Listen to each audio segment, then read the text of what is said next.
If I'm actually going to transform and I'm going to change and rewire my brain, a lot of people are using that term, rewire, neuroplasticity, neural pathways. Okay, well, I'm not going to rewire my brain just thinking alone, because the physiology needs to line up. Connect with us on the Emotion Wellness Podcast for a transformative journey of human connection. Witness personal stories, improve your mental health education, and acquire valuable resources for optimizing your well-being. And visit emotionwellness.com for more information.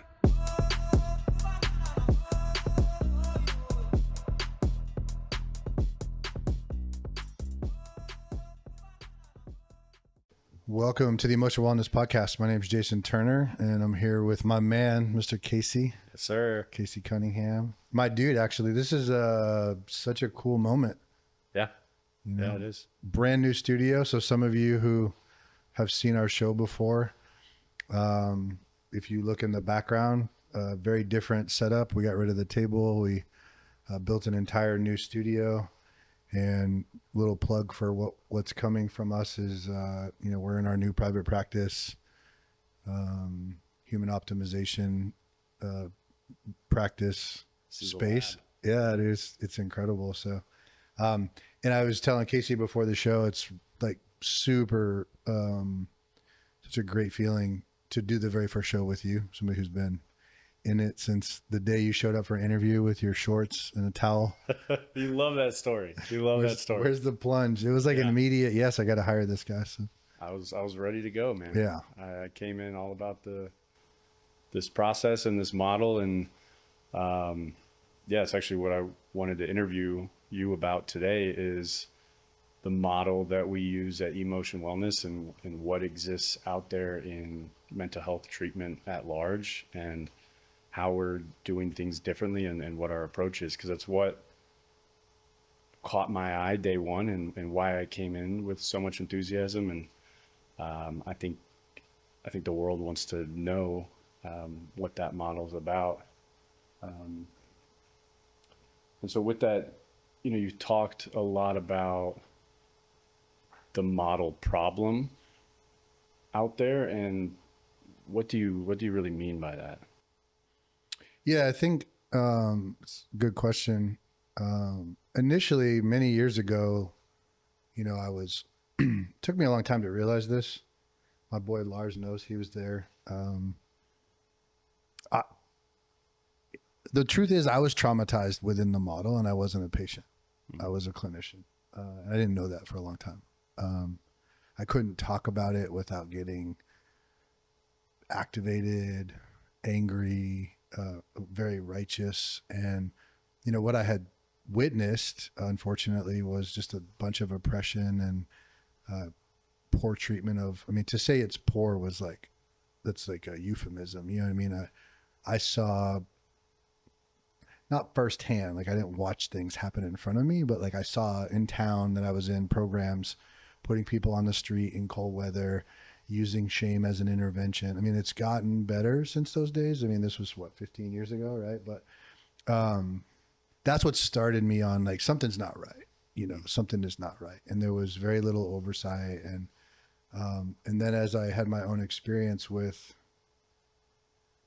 physical activity and fitness, I'd always been an athlete, but I was, my nervous system was primed, and I'm leading up to like what we do at Emotion is, I went to my first CrossFit class at the request of, or the suggestion of, Tony Barrasso, who was the son of the guy who basically taught me about the field, right? A lot of respect for Patrick Barrasso and what they're doing in Arizona.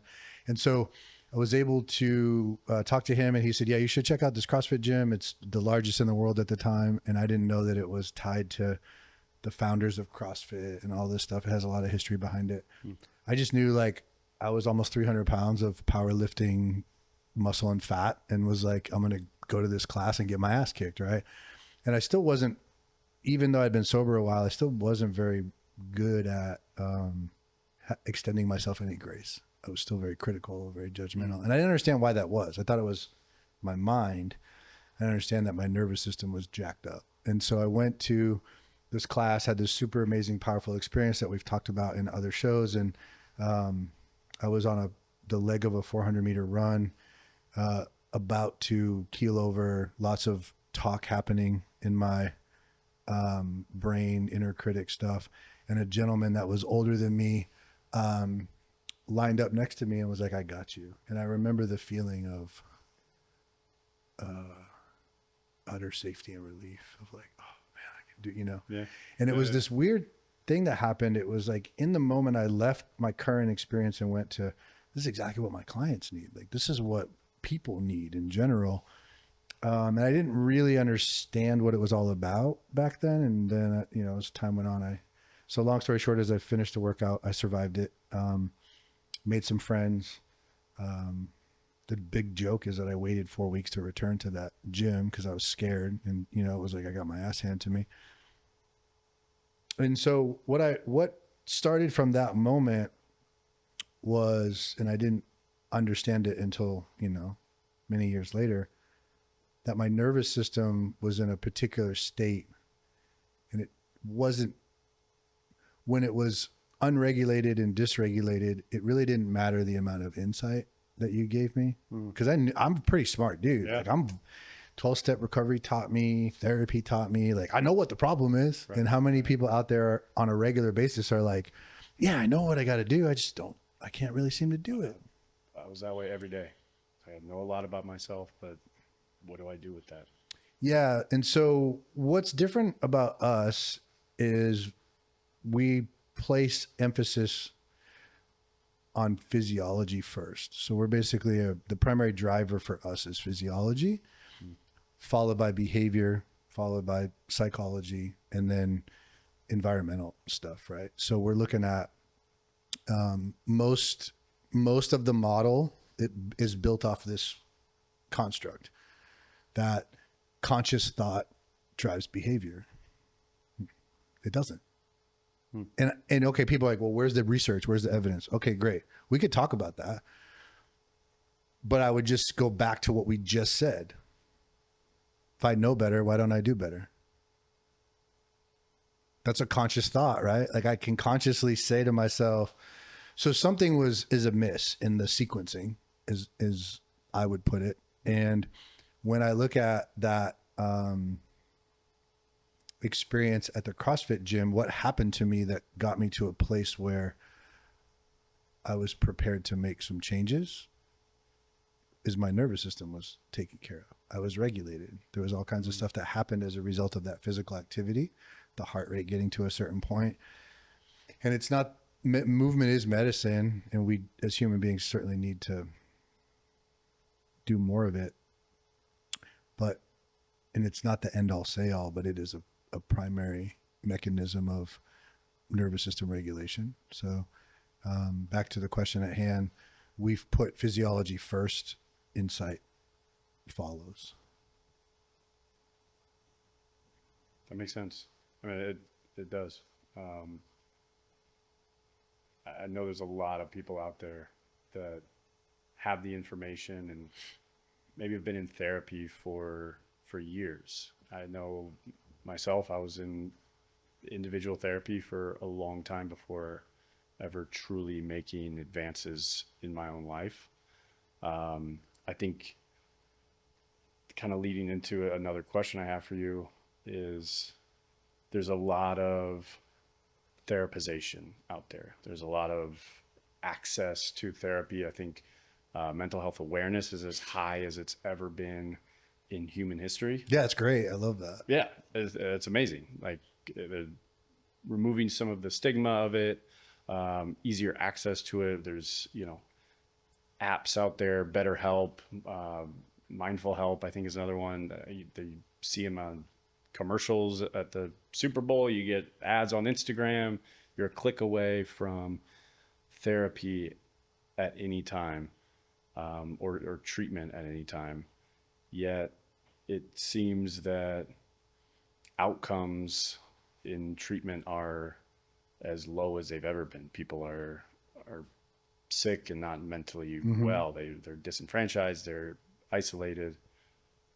I mean, why is that? If there's access and treatment centers are all over. Why are people feeling the way that they're feeling? Again, great question. And the simple answer for me is, we're basically asking, we aren't, but the model, the industry is asking people to reason their way out of biology. And then when they can't do it, they get blamed for it. Say that again. I'm asking you as a patient to reason your way out of biology. So your nervous system is 5-alarm fire, right? So if we were to take a look at it from a physiological standpoint of inflammation, lack of sleep, lack of movement, all are impacting the quality of because your thoughts are downstream at that point. Yeah. So it's like, that's the stuff that needs to be paid attention to. Then what happens to the rest of the system? If I feel better, if my nervous system is regulated, then what do I do with the information that I'm being presented versus I haven't slept, my body hurts, I haven't been moving. You give me the thing that I'm struggling with. Okay. You have, cognitive distortion. You don't see yourself accurately. Let's put on paper. Let's put those thoughts on trial. Okay. I'm putting my thoughts on trial. Clearly they're not, I found out they're not real. Why do I still feel like shit? Because my body's not regulated. Yeah, because I'm not in a position to receive it. I'm not in a position to actually, you get a lot of people online, whatever. We have more access to information now, but also we have more access to information, and it's not all misinformation. Good, right? Yeah, and so the idea of integration, it gets thrown around a lot, especially in like the plant medicine community and like holistic healers and all, some of that stuff's really good. But if I'm actually going to transform and I'm going to change and rewire my brain, a lot of people are using that term, rewire, neuroplasticity, neural pathways. Okay. Well, I'm not going to rewire my brain just thinking alone, because the physiology needs to line up. The internal system needs to be prepared. And what's wild is when I get blamed for, and we talk a lot about the power of language, and language is actually a lever in the way we use it. Yeah. It's a lever for moving physiology. Explain that. Well, what's an addict? Let me ask you this question. What's an addict's identity coming in the door for treatment? I'm a failure. Okay. Are they saying that? What are they really saying? What were you saying when you landed at Laha? About my identity? Yeah, like what kind of thoughts are you having about yourself? I mean, just anything shame-based. Oh, okay. So we're living in shame. Yeah. Generally speaking, we're a fuck up, we're a failure, we're X, Y, and Z. Or if it's not landing, like I can't seem to take the information and make the necessary change, or a lot of people go to treatment, and most of the people providing addiction treatment aren't well versed in things like attention deficit, hyperactivity, nervous system regulation. It's really not about that. That's what we're saying is one of the issues, right? Is that we're not focusing on those things. So I can't pay attention in group. So now I've got the person who comes to group. Did you ever go to group with one of these people where they come in, leave 2 minutes later, outside smoking, hitting doing the caffeine, come back in, can't sit still, fidgeting, maybe they're sleeping. What are those people labeled by the industry? What would the program say about those people? Not willing. Not willing, not compliant, resistant. In a very old model that isn't so far away, a very well-meaning paraprofessional helper would come up and be like, it must not be a priority for you. You're just not a priority. You're not taking this very seriously. Yeah. Hear it all the time. What? Like my whole thing is, wait. What is that person's capacity in the moment? What are they capable of from a nervous system regulation standpoint? Not much. What happens if you regulate the nervous system? What do you see? Let's just super simple. I'm not even going to go into the deep water with all the ways in which nervous system regulation can happen through neuroscience and certain protocols. Let's just say movement, which is what we do really well. What happens if you take one of those people who can't sit still in group and run them through our exercise as medicine group prior to them go, what do you see?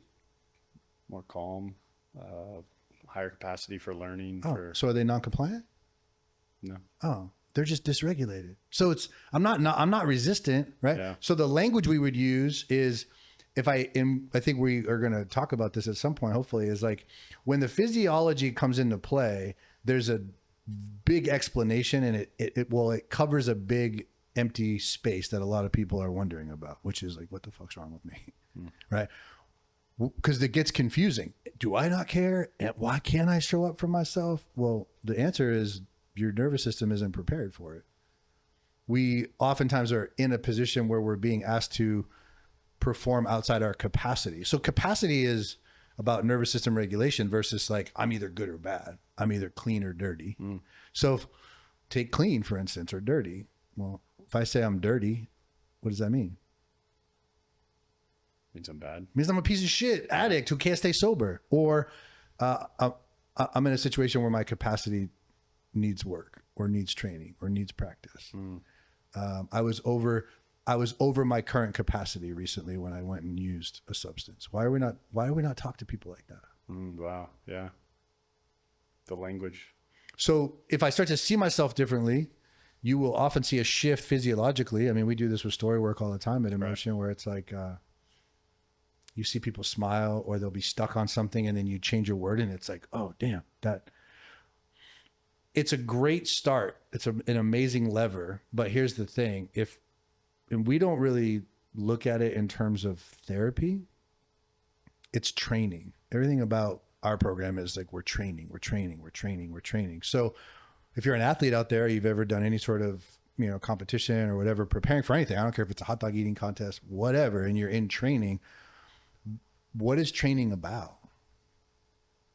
Practice. Yeah. What's practice about? Consistency. Yeah. So we're showing up on a regular basis. That is even a nervous system regulation thing, which is going to speak to behavior, right? So how many people out there who run treatment centers have issues with attendance? A lot. Yeah. Right. Well, people's nervous systems aren't regulated, so their behavior is going to be impacted. What we're saying at Emotion is this idea of like, to me, my primary mission is to get that person to see themselves differently, because my heart wants them to feel good. I genuinely want them, because I suffered for a long time. I was like super capable, and I was the biggest piece of shit on the planet. Like, I mean, to a point where it almost cost me my life several times in sobriety. I almost didn't pull off Emotion, and I was in just so much pain. So I have this like big natural desire to want to change that for people. But let's take that out of it. Let's just say I'm not that, and I'm strictly about business. Well, why would you want to pay attention to this though? Because people stay in group. People want to show up to your program. And what happens when the results are in and people are getting better, that's better business. And then the more people that get better, the more people you can help. So I know I went off a little bit, but to me, it just makes so much more sense to look at this model and say, all right, evidence-based practices, DBT, CBT, all good stuff, have a place, but it's about the timing. When do those get introduced? Trauma work, when does that get introduced? And a lot of people are talking about this. Most people will admit that the first 2 weeks of a residential treatment stay, not the time to do. Most people would answer that by saying something like, well, the person hasn't really landed yet. They have to well, what they're really saying, and they may not understand it, is the nervous system has to regulate. We got to get the nervous system to baseline. And then what happens when it gets to baseline? Now I can receive. Right. But nobody talks about that. No, why we're different. We're talking about like this idea of what I saw in the system of the industry was when I got past all the trauma and worked on that and got my nervous system right, it was like, here, let's just not even take up arms against the industry. Let's look at it from how do we improve it?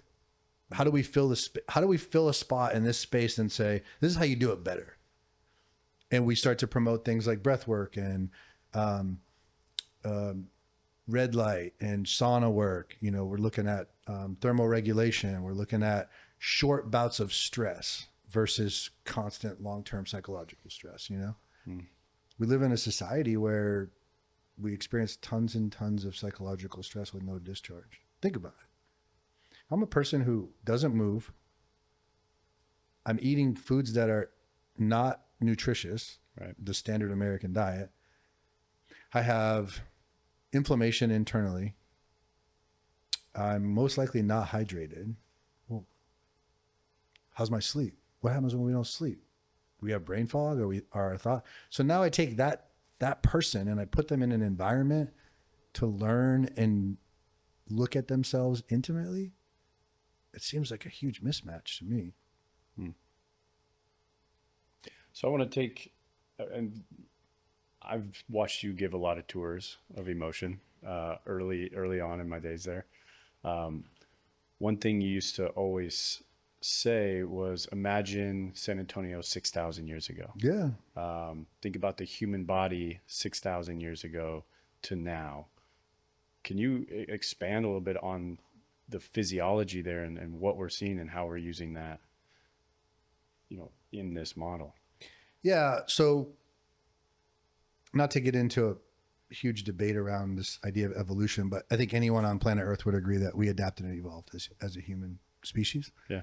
And so the big misnomer is that we adapt for an optimized life. No. There's only one reason we adapt. To make more. It's about survival. So our nervous systems have been engineered for surviving, not necessarily for the most optimal benefit to our mental health, although that one could argue that I would argue that contributes to, surviving in a lot of ways. But our nervous systems are engineered for short bouts of stress, sunlight as the regulator of our time clock. And so when I look at, in the way that dopamine works in our system, when I look at what we're engineered for as far as moving towards and moving away from, it's we're really engineered for lots of physical movement.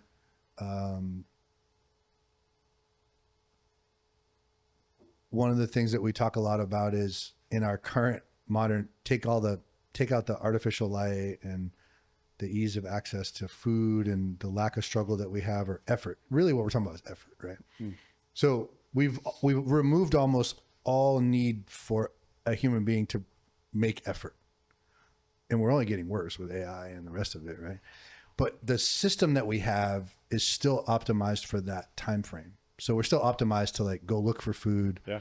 We just don't have to do it anymore, right? So what do we do with all That's that energy? exactly, that's the thing. And so I think that's a big contributor to why so many people are suffering. I mean, when you have stress, chronic and constant, right? Whether it's financial, work stress, pressure. I mean, there's so many ways to take this, man. Let's take all that off the table. Let's just give somebody an iPhone and social media.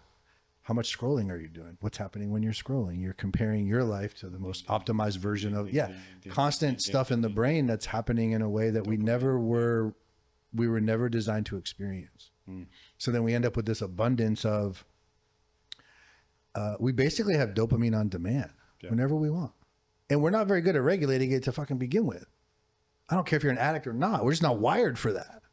So that idea of when I tour families and I say, I want you to think about it. I want you to think about right now, if we went back in time, let's just say 5,000 years ago, if we were to pull one of us, our species, out of that time warp and put them in a group in one of our sessions, you wouldn't really be able to tell the difference. I mean, they probably don't have the same clothes and they're hairy and stinky, whatever, but they're basically the same version of us. Right.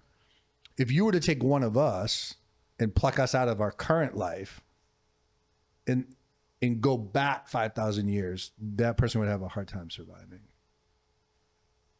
They're not geared for it. They're not used to it. Right. They haven't practiced.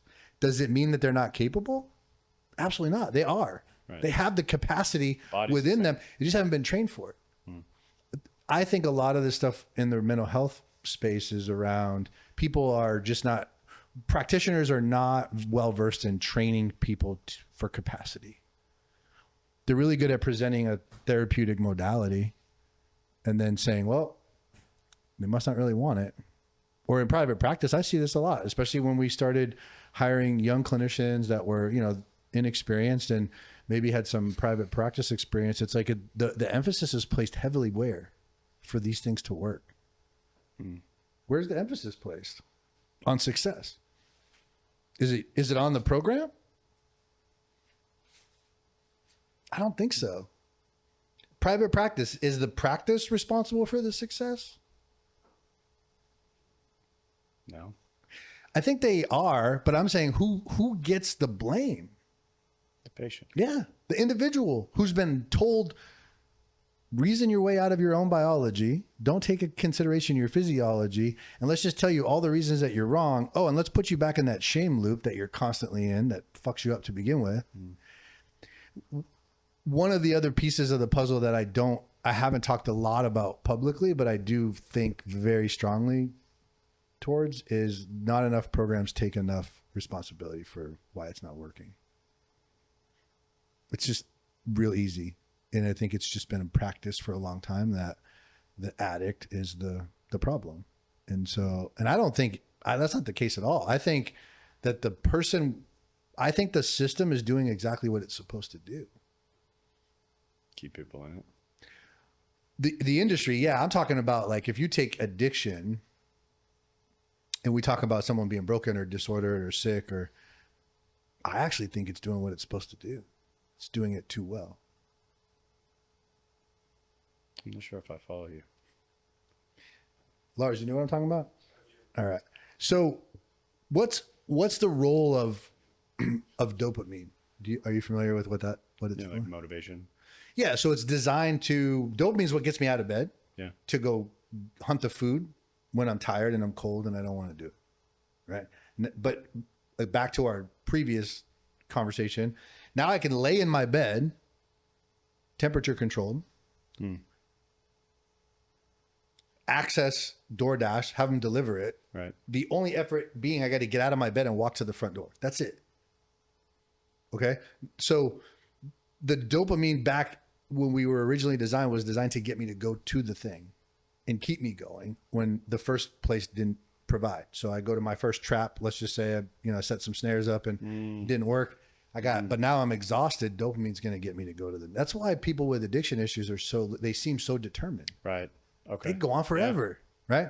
So the system, when we introduce the chemistry of today and the potency and the impact that it has on the dopaminergic system, it's so much more intense than anything that the system was designed for.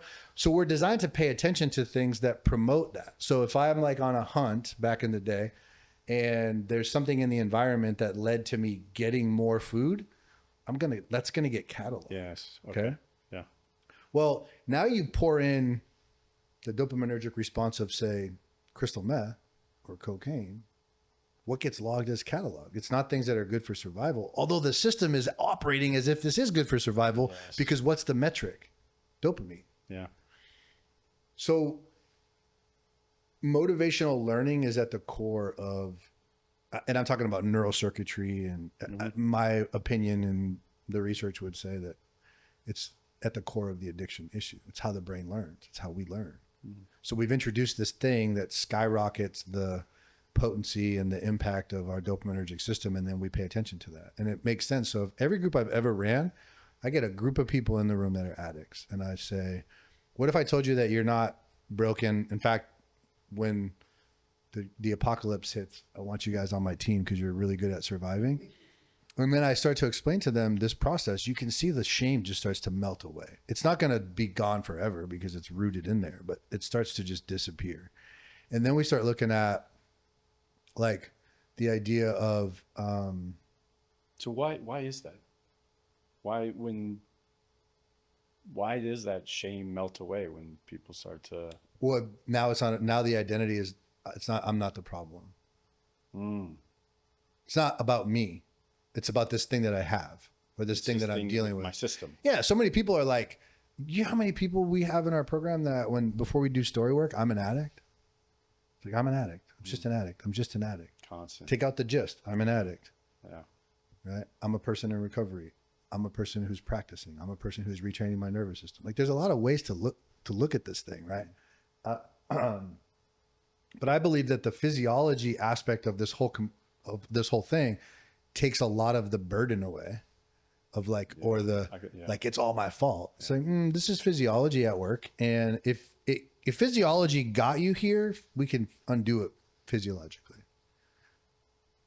Oh wow! And we start to, that's the problem, right? Most people are trying to get free from chemicals, and what do they end up doing? Over shopping on Amazon. Is that a behavior thing? They know. I know what my issue is, but now I'm still doing the thing. I'm spending money I don't have. I'm watching stuff on the internet I'm not supposed to watch. I'm causing harm to my family members, right? So that's a nervous system that's not regulated. It's not about like, but the person's going to internalize it as their identity, as like, I'm the biggest piece of shit. And if they get in front of the most well-intentioned, meaning person, guess what they're going to get told? Yeah, you are. Yeah. You need to make amends for that. Like, what? Come on. Like, how about we take into consideration what's going on in the body? But if I explain to a group of people this process of like going out and the looking for food and the reward system, and then I say, okay, so what if I told you that this was just a reorganization of survival hierarchy? What if I told you that that's what addiction does? Right? Yeah. Then you ask everyone in the room. I'm just talking about people's experience. I'm not even talking about like what it actually, we can find research, look at the science, but I'm just saying people's experience. Ask the room. How many of you have, let me prove my point.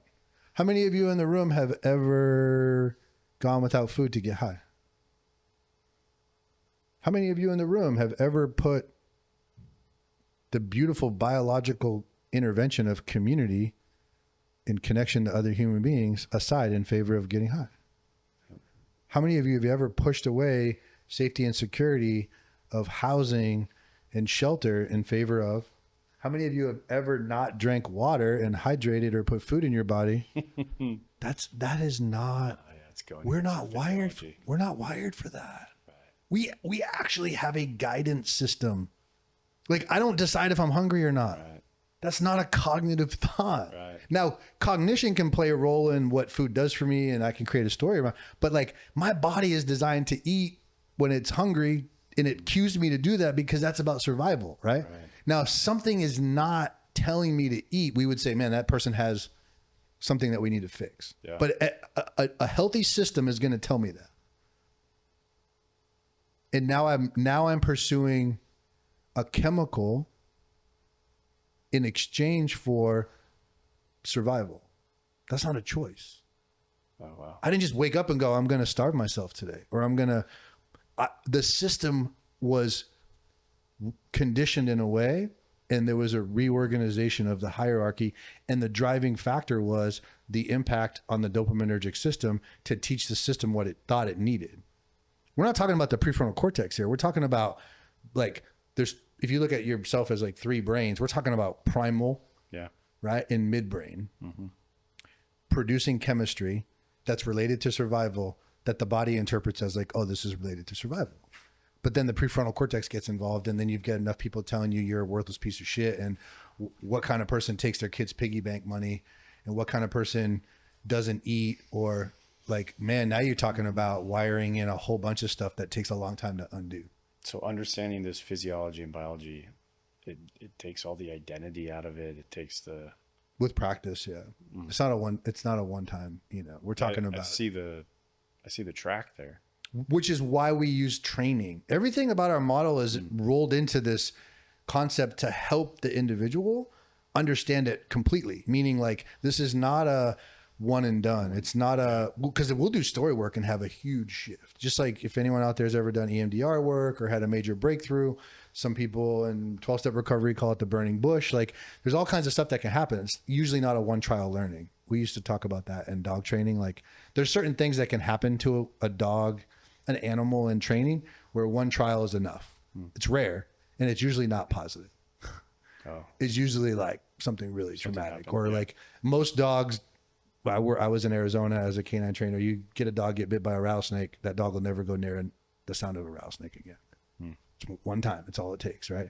So, because what happened was physiological pain and a huge consequence entered the system. The brain registered that as danger, and then the system adapted and said, oh, we don't go there anymore. Well, it's the same for addiction, except the system is registering it as, oh, we go there. Oh, that was really good. We go there. Oh, that was a huge shot of dopamine. We go there because dopamine is tied to learning and motivation. That makes sense. And we're talking about real simple, like, I mean, there's more complex pieces to this puzzle, but just from the real general base level approach is, what we're saying is regulate the nervous system, and everything else that follows is going to work better. But most programs are not regulating the nervous system. And if they are, they're doing it in the wrong sequence. So what actually changes when physiology comes first? Oh, I like that. Around the center, it's like the fun, like, common term is you just become harder to kill. That's like what we're really after. Creating mutants or what? Yeah. I think what I would say more on a more clinical level, and for anyone listening who's really trying to figure this thing out, is you have less reactivity. You're less fragile. Now, I'm all about compassion and empathy for people. I mean, I think anyone who knows me knows I got a big fucking heart. Yeah. What I don't think is good for people is to be treated as if they're fragile. Now, there's certain, factors that come into play. We've certainly had some clients that have come in with maybe some more complex physiological issues, right? Yeah. That are in need of adjustment, but it doesn't mean that we didn't shy them away from effort because of it. We had to modify the effort. Yeah, we do. But this idea of wrapping people in blankets and protecting them, and like, I feel like it's really dangerous for individuals who are trying to get better. And maybe it's not dangerous. Maybe it's just really ineffective, because what ends up happening is a person, we treat physiology first. You come in, you start moving your body. You're having a regulated nervous system experience that is now also cognitively tied to a different story about yourself, because you literally just did the thing and you're feeling it. So now the story's starting to develop. I don't know anyone that's come through our program that hasn't said on day one, holy smokes, I did way more than I thought I could. Every time. Right? Yeah. And so right there, we've already started a different process of like, I'm starting to see myself differently. I'm starting to, Yes. So that person is now becoming less fragile, looking at themselves as I'm more capable. Well, what happens when someone starts to think that they're more capable? They're going to be more capable. Yeah. So I believe that, like I said, less reactivity. They're not in need of everything to be in a particular order or fashion or perfect for them to get started. They just roll their sleeves up and get going. And I see the excuses start to drop. I see behavior change. Like one of the things that we do at our program is, our hierarchy is physiology, behavior, psychology. And so we start to see the behavior. The physiology has an impact. It's downstream. Right. When the physiology is taken care of, behaviors change. And we already talked about earlier, right? The common stuff that we see showing up is like, I can't stay in group. I don't show up. I'm not on time. That's a nervous system thing. You start to regulate the nervous system, and then people start to look at appointments differently. They're able to prioritize. They have less brain fog. They just start to, what's like the better question is almost like, what's not changed once the physiology gets taken care of? Because there's a lot. It's everything. Yeah. Yeah. So an emotion, I know we've touched a little bit on, the physical movement, but how else are we putting physiology first? What protocols are we putting in place? That's a great question. There's quite a few, right? I think if you had asked me 2 years ago, Yeah. what's the most important lever? Like without hesitation, it's movement. Mm-hmm. Now I'm like, it's movement and breath, right? Yeah. Seeing the shift. Yeah. And it's been by my own, more research, both through the literature, but also through like my own experience of what a powerful way to regulate your nervous system, and it's totally accessible in that, like, even if someone can't move, they physically can't move, they can start to regulate their breath, right? And it doesn't require, like, we have fairly technologically advanced software for helping people with breath, but we also do just standard box breathing, 4 seconds in, 6 seconds out, like that type of stuff, right? Nasal breathing versus mouth breathing. So they all will produce a slightly different result. So breath is, I'd say, one of the bigger pieces. People don't, in the industry, don't really consider this. Well, they're not taking regulation as, I think, importantly as they could, but community engagement as a biological intervention. Like, we have to be around people, dude.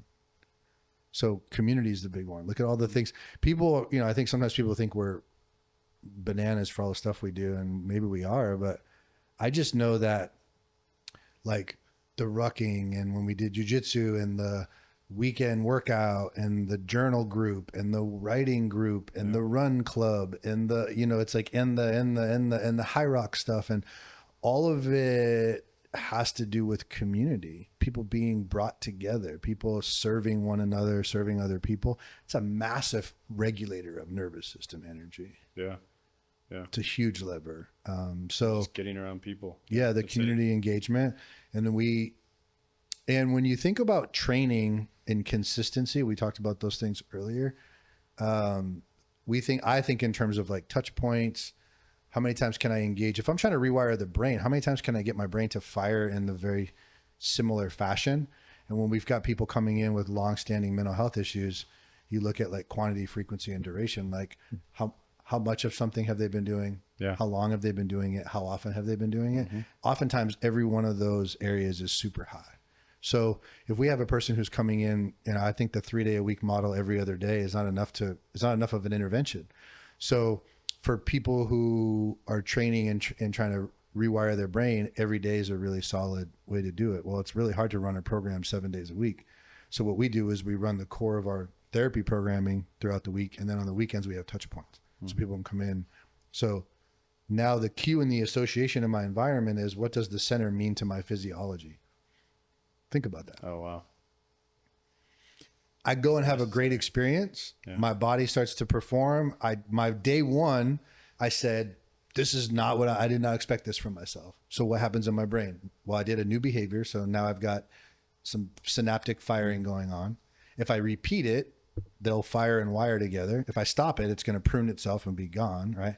But I continue to show up, and then I don't stop. On the weekends, I may not come in for the same amount of time as, like, an IOP group or a PHP, but it's a touch point. And I just pulling in the parking lot, having the sense and the smell and the sights, it's triggering the brain, and the brain is triggering the chemistry. It's similar to the heroin addict who, I always say this to people, when does the heroin addict start to feel better? When they get the drugs? No, it's when the plug returns the call and says, I got it. You haven't even got it yet. The anticipation. But your brain is all, because it's been conditioned to do that. So the brain has been conditioned, right? So that's another lever that we use in physiology, and how we work it is we create so many touch points that we're really hitting the brain up on a very frequent basis.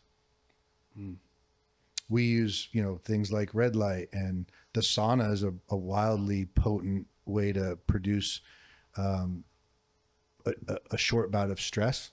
Cold plunge, very powerful tool for promoting short bout of stress, training that process, getting capacity with that. How long can I be in distress without losing my breath, without losing? Right. So it's not just about doing the thing. It's about how long can I do it and maintain consistency, not get out of range.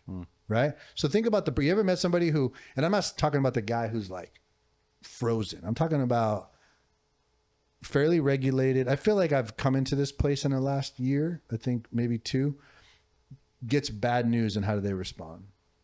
Freak out. Yeah. That used to be me. I don't think I'm that way. Oh, you're asking about you? I'm saying just in general, right? But, like, think about the ideal response. What's the ideal response? Just measured. Yeah. So somewhere between freak out and measured, right? If I can be consistently towards the tail end of measured, that's a really regulated system. Not too reactive. It's like the story about the guy who, like, the horse runs away and people are like, you know, good, is it good or bad? And the farmer's like, I don't know if it's good or bad. And then, you know, the kid fixes the fence and breaks the leg. He's like, oh, your son broke his leg. That's terrible. I don't know if it's terrible. And then the war comes and the kid can't go to war because he broke his leg. And it's like this idea of like, yeah, I don't know. I'm not really sure whether the things in front of me are good or bad, or I'm going to react to them too terribly. It's like, how do I respond to stress? Just like what happens to a person when you put them under physical load? Well, do they fight through it? We use reactionary lights as well. Like, just take it for example, we were talking about this in the truck the other day. It's like video games could be used in this way, right? What happens? You ever seen a kid throw the controller in a video game? Yeah. That's not a regulated nervous system. Do you get what I'm saying? Yeah. So, so it's this idea of training limited reactivity. That's what we want. We want to be like, and it has to be done carefully and measured, because I used this with a client the other day, who happens to come from us. Like, she came from a bodybuilding background, right? What's her max squat today?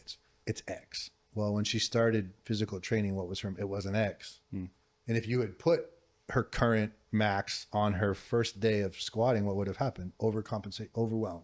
She would have been overwhelmed.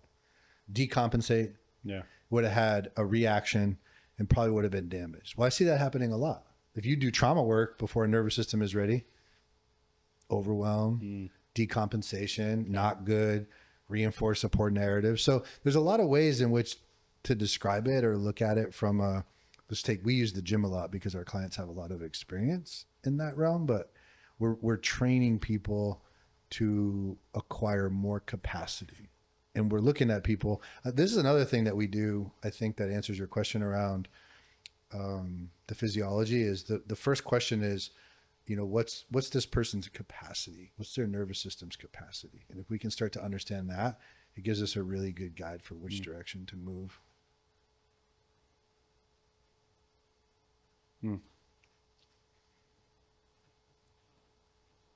I do have one more question for you. I mean, thinking about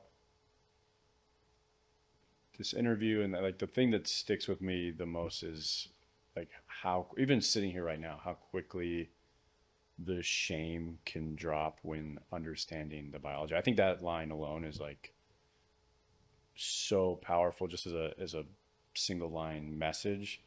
And for someone who's listening and is wondering if they're broken or feeling in shame or whatever that feeling is, what would be something that you'd want them to hear?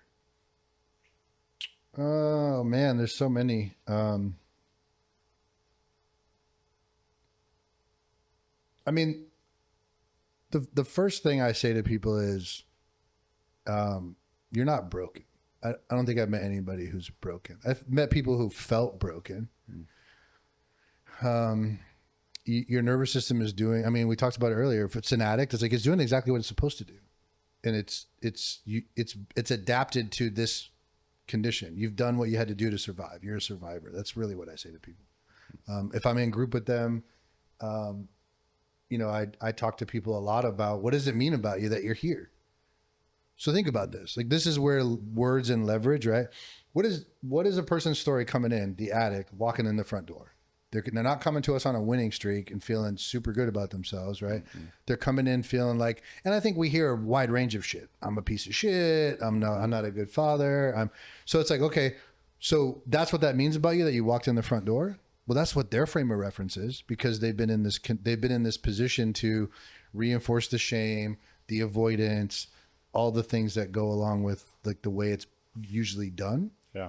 When you start to say, okay, what does it mean about you that you walked in the building, group full of strangers, shared your stuff, sat down, paid attention, were willing to try something new, and then they start to go, oh, I never didn't occur to me to think like that, right? And it's so. My message to anyone out there is the physiology that we have is designed for survivability. So basically all of our adaptations have been in an attempt to survive. They don't all turn out to be these things that benefit us. My drinking was a benefit to me for a long time. It was a benefit to a lot of people. You know what I mean? Like it helped me, and it kept me alive. Yes. Longer than I may have been. Yes. Did it at some point become dangerous? Absolutely.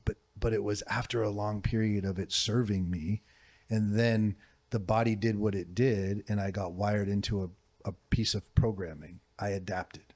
Well, that adaptation can be readapted once, but it can't be readapted without addressing the physiology. Like, I'm not going to sit in a room and use insight to talk myself into a new person. Can't. No, I'm going to use behavior and action to move the levers of physiology that then prepare me to actually receive information that can get me to see myself differently and identify differently.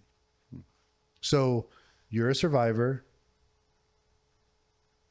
Adaptation is totally trainable. That's what I would tell people. Like you can be retrained 100%. And I don't mean that in a condescending way, like training a dog. I'm saying like retraining your nervous system. It is practice. It doesn't mean that you're going to show up on day one and it's going to be all roses and, rainbows. It's like, we're going to show up and we're going to practice, and we're going to say, okay, that didn't really work too well. Let's try this. Oh, I tried that and it was too much. My thing is, I tell everybody this, people who are willing to work on themselves in a mental health program, substance use or otherwise, I want them on my team, man. Like those are some amazing human beings. And what we find once we start to retrain them, their capacity is absolutely astounding. Like what are we seeing from our patients on a regular basis? Like They can do a big lot. hearts, compassion, creating stuff. We got talented musicians and people who are doing high rocks competitions, and they're doing all kinds of stuff that they never thought possible. It's not day one stuff, but I stayed with the program. I was willing to engage in these things, and I've trained myself into a completely new version of myself, but it's still you. Yeah. Like we're not installing anything that isn't there. You know what I mean? So It's always there. Yeah. yeah. So no matter what people are struggling with, what you're struggling with is not your identity. It's just not. And you're a survivor. That's how I would answer that question. So I love that, dude. That's all I had. that's it. Yeah. All right. Yeah. Thank you. Thank you Oh, for thank kicking off you, the man. new space. Yeah. I'm so glad we got to do the very first one with you. And not that I don't miss my boy Frank, but you and I have developed a very special relationship over the course of our professional relationship. And, I think, I think the world of you, and I think this was just a really cool, I look forward to, having more of these Yeah, man. type of discussions. And I think you really do understand the model in a way that, is helpful to me, because we can then start to talk about it in a way Sure. that I think people need to really hear. So please, if you're interested in more information and talks like this, we're doing a series on basically all things emotion from a approach standpoint and model standpoint. We'll also be doing, we'll be bringing in guests from time to time as well. But right now we're focused on introducing you to our beautiful team and competent, talented team of staff. So we're going to be doing some staff interviews.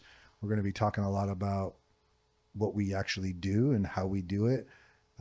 You can find us at emotion.wellness.therapy on Instagram, Emotion Wellness YouTube channel. Our website is emotionwellness.com. Am I missing anything, Lars?